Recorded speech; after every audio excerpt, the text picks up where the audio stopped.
الحمد لله نحمده ونستعينه ونستغفره ونؤمن به ونتوكل عليه ونعوذ بالله من شرور أنفسنا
الحمد لله نحمده ونستعينه ونستغفره ونؤمن به ونتوكل عليه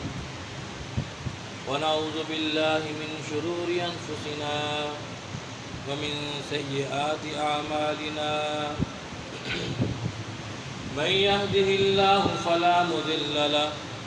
ومن يضلله فلا هادي له ونشهد أن لا إله إلا الله وحده لا شريك له ونشهد أن سيدنا وسندنا محمدا عبده ورسوله صلی اللہ علیہ وسلم۔ معزز سامعین گرامی، اللہ رب العزت نے قرآن مجید میں ارشاد فرمایا، آیت کا مختصر سا ٹکڑا ہے، قُوا انفسکم،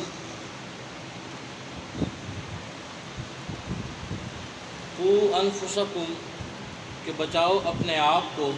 اپنے گھر والوں کو جہنم کی آگ سے۔ اللہ رب العزت نے اس میں سب سے پہلے جو مخاطب فرمایا وہ انسان کو اس کی ذات کے اعتبار سے پہلے اسے مخاطب فرمایا۔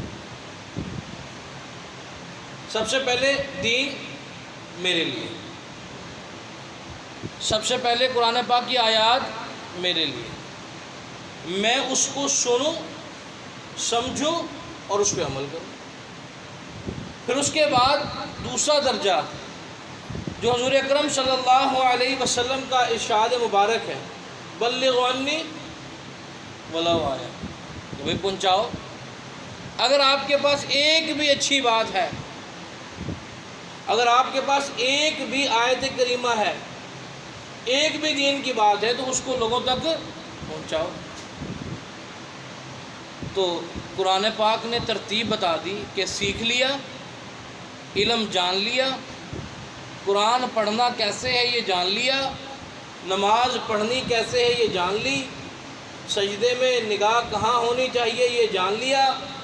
وضو کیسے مکمل ہوگا، سنتیں کیا ہیں، غسل کیسے ہونا چاہیے یہ جان لیا، پھر ساتھ ہی فرمایا وَأَهْلِيكُمْ، گھر والوں کا بھی حق ہے، گھر والوں کا بھی حق ہے، اولاد کا بھی حق ہے۔ اولاد کا حق دنیا داری کے اعتبار سے تو ہم یہ سمجھ بیٹھے اور اس کو اکثر پورا کرتے ہیں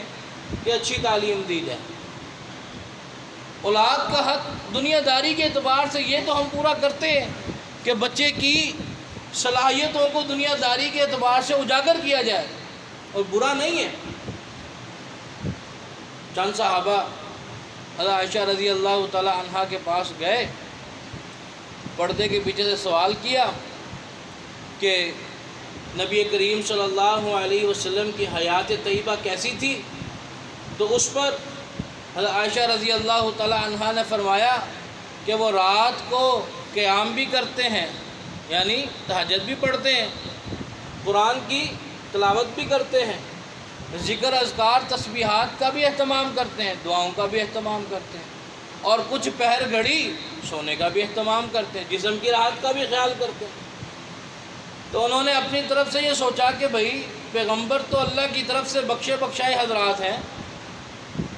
ان کی تربیت تو اللہ ڈائریکٹ فرما رہے ہیں،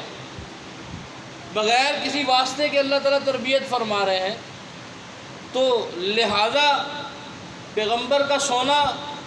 پیغمبر کا اتنی عبادت کرنا ہمیں تو اس سے بھی زیادہ چاہیے۔ تو جب یہ آپس میں مشورہ کر رہے تو حضرت عائشہ رضی اللہ تعالی عنہا نے ساری بات سنی۔ جب ساری بات سنی اور نبی کریم صلی اللہ علیہ وسلم کو آ کر ارشاد کر دیا، بتا دیا، عرض کر دیا، پیش کر دیا کہ جناب یہ بات میں نے سنی ہے آپ کے صحابہ، تو اس پر آپ صلی اللہ علیہ وسلم نے فرمایا لا رہبانیت فی الاسلام، اسلام میں رہبانیت نہیں ہے کہ دنیا داری کو چھوڑ چھاڑ کے صرف ایک طرف مسلح بچھا کے اللہ اللہ کرنا شروع کر دو۔ اسلام یہ کہتا ہے کہ آپ دنیا داری کے اندر تجارت کریں حلال طریقے سے، یہ بھی ثواب ہے۔ اسلام یہ کہتا ہے کہ تمہارا جائز تعلق ایک عورت کے ساتھ جسے ہم نکاح کہتے ہیں، اس کی ضروریات کو تم پورا کر رہے ہو، اس کے خاندان میں عزیز و قارب کو ملتے ہوئے ان کے ساتھ حسن سلوک کا رویہ اختیار کرتے ہو، تمہیں حقوق العباد کا ثواب ملے گا۔ آپ ایک دکان کے مالک ہیں اور مالک ہونے کی حیثیت سے ملازمین کے حقوق ادا کر رہے ہیں، حقوق العباد کا ثواب ملے گا۔ ہر درجے کے اندر اللہ رب العزت نے نظام بنا دیا جو قرآن کی شکل میں ہے، اللہ نے نظام بنا دیا جو حدیث کی شکل میں ہے، سمجھ کے ائمہ کرام نے فقہ بنا دی جو ہمارے سامنے کتب فقہ کی شکل میں ہے، سمجھنے سمجھانے کے لیے کچھ کبار علماء قائم کر دیے جو ہمیں مسائل بتاتے ہیں، سمجھاتے ہیں، سب چیزیں واضح کر دی۔ اب انسان اپنی کم عقلی سے صرف ایک طرفہ رستہ اختیار کر لے تو یہ اس کی کم عقلی ہے۔ تو جہاں ہم نے اپنی اولاد کو دنیاوی تربیت دینی ہے جو دنیا میں جینے کے لیے ضروری ہے، وہاں اس کے ساتھ ساتھ دین کی تربیت بھی ان کے لیے ضروری ہے۔ قرآن پاک نے واضح الفاظ میں فرمایا کہ بھائی اپنے آپ کو بھی بچاؤ، اہل و عیال کو بھی بچاؤ، کس سے؟ جہنم کی آگ سے، جہنم کی آگ سے۔ اور اگر ہم اس کام کو نہیں کرتے تو یقین مانیں اللہ رب العزت کے ہاں یہ سوال کبھی بھی نہیں ہوگا کہ آپ نے اپنے بچے کو میٹرک کروایا تھا، اے گریڈ آیا کہ بی گریڈ لے کر آیا، ایف ایس سی کی تھی، medical non medical pre engineering کیا کر کے آیا، یہ سوال نہیں ہونے والے۔ یونیورسٹیز کی ڈگریوں کے بارے میں سوال نہیں ہونے والے۔ والد کی ولدیت سرپرستی کے متعلق جو اللہ نے سوال کرنا ہے وہ سوال اس بچے کی نفاست کا ہوگا کہ دین کا نفیس بنایا کہ نہیں بنایا، کہ صرف لباس کا نفیس بنایا، دین کا نفیس بنایا کہ نہیں بنایا، دین کا تزکیہ اس میں ڈالا کہ نہیں ڈالا، یہ پوچھا جائے گا۔ ایسے ہی حقوق العباد میں ہم صرف اس بات کو سمجھتے ہیں کہ گھر والوں کے کھانے پینے اور اخراجات کو پورا کرنا حقوق العباد ہے، جہاں اللہ رب العزت نے گھر میں مرد کو، شوہر کو ایک فوقیت عطا فرمائی ہے، وہاں اس کی ذمہ داری یہ بھی ہے کہ اس فوقیت کے ساتھ جہاں تم روٹی کپڑا اس چیز کا انتظام کرتے ہو، اسے دین کا بھی تھوڑا پابند بناؤ، نماز کے لیے بھی اس کو پابند بناؤ، روزے کی بھی اس کو پابندی دو، پھر آپ اس آیت کے متعلق اپنے آپ کو پورا کر پا رہے ہیں۔ اور اگر ہم یہ نہیں کرتے اور اگر ہم ان تمام چیزوں سے آنکھیں بند کر لیتے ہیں، آنکھیں پھیر لیتے ہیں، تو یاد رکھیے میرے بھائیوں، دوستوں، بزرگوں، ہمارا جو اللہ رب العزت نے ایک نظام بنایا ہے شاخ کا، پیڑ کا، اور ایک پیڑ نیچے سے درخت کا تنا تو ایک ہے لیکن آگے جا کے پھلتا پھولتا ہے اور کتنی شاخیں اس کی نکلتی ہیں، وہ ختم ہو جائے گا سلسلہ۔ پھر آپ ایک لکڑی کی مانیں، صرف ایک سنگل پرسن جس نے اپنے بچے کو قرآن پاک پڑھنا سکھایا، جس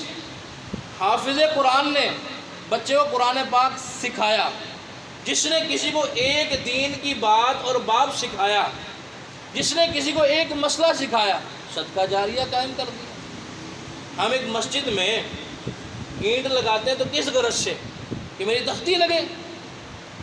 یا اس غرض سے کہ جب تک یہاں لوگ نماز پڑھیں گے مجھے ثواب ملے گا؟ دو نیتیں ہیں، یہ اپنے اوپر ہے، یہ اللہ نے پوشیدہ رکھی ہے آپ کے دل میں، ہم تو حسن ظن کریں گے، لیکن اگر آپ کی اور میری نیت یہ ہو کہ جب تک لوگ اس سائے میں بیٹھ کے عبادت کریں گے، جب تک لوگ اس لگائے ہوئے کولر سے پانی پئیں گے اور راحت حاصل کریں گے، مجھے خوشی ہوگی، اللہ خوش ہوگا، تو یقین مانے ثواب آپ کے نامہ اعمال میں لکھا جائے۔ آپ کے اپنے گھر کے اندر اگر آپ اپنی اہلیہ کو پابند بنا لیتے ہیں نماز کا، یقین مانیں وہ گھر میں نماز پڑھے گی، آپ مسجد میں نماز پڑھیں گے، اس کی نماز میں بھی آپ کا ثواب ہے، آپ کی نماز میں بھی آپ کا ثواب ہے۔ آپ اپنی اولاد کو جتنی بھی اللہ نے مقدر میں لکھی، آپ انہیں نمازی بنا دیتے ہیں، آپ انہیں دین کا پابند بنا دیتے ہیں، ان کی آنکھوں میں جو شرم و حیا ہوگی اس کا جو ثواب انہیں ملے گا اس میں تمہیں بھی ملے گا۔ حاجی عبد الوہاب صاحب، ان سے کسی نے پوچھا جناب آپ کا پسندیدہ عمل کیا ہے؟ تو وہ کہتے کہ میرا پسندیدہ عمل یہ ہے کہ رات کو سوتے وقت ایک مرتبہ آیت الکرسی پڑھی جائے اور پوری دنیا کے انسانوں کو اس کا ثواب بخش دیا جائے۔ پوچھا جی اس کی کیا وجہ ہے؟ کہا کہ حضور اکرم صلی اللہ علیہ وسلم کا فرمان ہے جو کسی کو ایصال ثواب کرتا ہے اس کے ثواب میں ذرا برابر کمی نہیں ہوتی، اور ایصال ثواب کے بقدر اس کو بھی اتنا ثواب ملتا ہے۔ تو دنیا میں کتنے انسان فوت ہوئے، کوئی گنتی ہے؟ کتنے مسلمان فوت ہوئے، کوئی گنتی ہے؟ جب آپ نے اس کو اللہ کی رضا پہ چھوڑ دیا تو اللہ نے بھی اپنے انعام کو اتنا ہی وسیع کر دیا۔ اس لیے میرے بھائیوں، قرآن پاک نے جو ارشاد فرمایا، جو زندگی حیات طیبہ ہمیں دی، وہ زندگی یہ ہے کہ اپنی بھی اور اپنے اہل و عیال کی بھی، اپنے گھر والوں کی بھی، اپنے عزیز و اقارب کی بھی، ہر ایک کی تربیت اللہ رب العزت نے گھر کے مرد کے ذمہ لگائی۔ یہاں تک کہ جب انسان کل قیامت کے روز اللہ کے حضور کھڑا ہوگا، جہاں یہ ہماری بیٹیاں ہیں، ہم ان کے اوپر الحمدللہ اپنی وسعت کے مطابق خرچ کرتے ہیں، تو اللہ رب العزت کے ہاں یہ ہمارا گریبان پکڑیں گی تب جب ہم نے انہیں دین نہیں سکھایا ہوگا کہ یا اللہ میں اس کی بیٹی تھی، یا کوئی کہے گی یہ میں اس کی بیوی تھی۔ ایک آدمی 4 رشتوں سے گزرتا ہے، کبھی کسی کا بیٹا ہے تو ماں کے ساتھ تعلق ہے، کبھی کسی کا بھائی ہے تو بہن ہے آپ کے ساتھ، کبھی کسی کا شوہر ہے تو بیوی ہے، کبھی کسی کا باپ ہے تو بیٹی ہے۔ تو ایک مرد ان 4 رشتوں سے گزر کے جاتا ہے، اور یہ چاروں رشتے اس کی طرف متوجہ ہوں گے کل قیامت کے دن کہ یا اللہ اس کو اپنی نمازوں کا معلوم تھا، اپنی طہارت کا معلوم تھا، ہمارے لیے دین کا رستہ نہیں کھولا۔ اس لیے